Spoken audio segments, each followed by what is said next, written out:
রাজনীতির অঙ্গনে নতুন আলোচনার জন্ম দিয়েছে এনসিপি এবং তাদের সাম্প্রতিক কর্মকাণ্ড। দেশের সংস্কারের প্রতিশ্রুতি নিয়ে যাত্রা শুরু করলেও সময়ের সাথে সাথে দলটি নিয়ে নানা প্রশ্ন উঠতে শুরু করেছে। সমালোচকদের দাবি, সংস্কারের নামে তারা এখন ক্ষমতা ও সুবিধাভোগের দিকেই বেশি মনোযোগী, যা সাধারণ মানুষের প্রত্যাশার সঙ্গে সাংঘর্ষিক। এনসিপির সঙ্গে জামায়াতের জোট নিয়েও রাজনৈতিকভাবে একটি বড় বিতর্ক তৈরি করেছে। স্বাধীনতা বিরোধী শক্তির সঙ্গে সম্পর্কের অভিযোগ বাংলাদেশের রাজনীতিতে সবসময় স্পর্শকাতর একটি বিষয়। ফলে এই ইস্যুতে এনসিপির অবস্থান জনগণের কাছে তাদের গ্রহণযোগ্যতাকে প্রশ্নবিদ্ধ করতে পারে। এই প্রেক্ষাপটে নতুন করে আলোচনায় এসেছেন আসিফ মাহমুদ সজীব ভুঁইয়া, যিনি দক্ষিণ সিটি কর্পোরেশনের মেয়র পদে আসার আগ্রহ প্রকাশ করেছেন বলে জানা যাচ্ছে। কিন্তু প্রশ্ন উঠছে, জনগণ তাকে কিভাবে গ্রহণ করবে? একজন প্রতিনিধি হিসেবে তার প্রতি মানুষের আস্থা কতটুকু?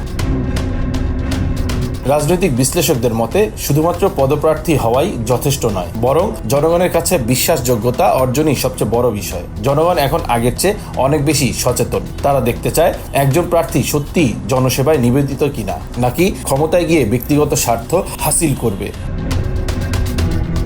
যদি আসিফ মাহমুদ মেয়র নির্বাচিত হন, তাহলে তার সামনে সবচেয়ে বড় চ্যালেঞ্জ হবে জনগণের আস্থা অর্জন এবং তা ধরে রাখা। রাজধানীর নাগরিক সমস্যাগুলো যেমন জলাবদ্ধতা, যানজট, বর্জ্য ব্যবস্থাপনা, এসব সমাধানে কার্যকর পদক্ষেপ নিতে পারলে তিনি নিজেকে প্রমাণ করতে পারবেন।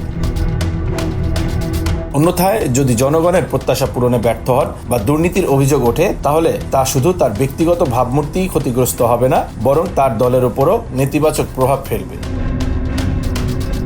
সবশেষে সিদ্ধান্ত জনগণের। তারা কাকে বেছে নেবে সেটাই নির্ধারণ করবে ভবিষ্যতের নগর নেতৃত্ব কেমন হবে।